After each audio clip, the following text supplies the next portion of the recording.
ይኸው ሂሳብ። እንዴት ነው 300 ብርችን ተጠቅሜ የሚመጣው? አዎ እናት፣ እንደዛ ነው ሂሳቡን የቆረጡልኝ።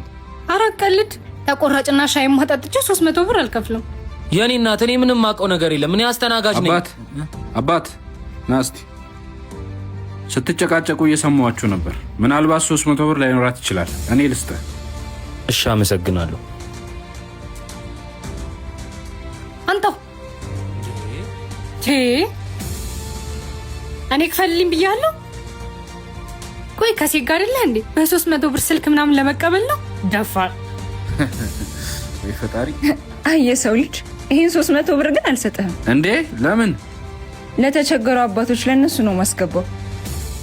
በሙታንሳ ማር ቅዱስ ሚካኤል አንድነት ገዳም ያሉ አባቶች ዝናብ ከብርድ ከፀሐይ ማታስጠልል ደሳሳ ጎጆ ውስጥ ነው። ሁላችንም ተባብረን አባቶች ከጸሎት መልስ የሚያርፉበትን በዓት እንስራላቸው። ለማገዝ በኢትዮጵያ ንግድ ባንክ 1044 2598 391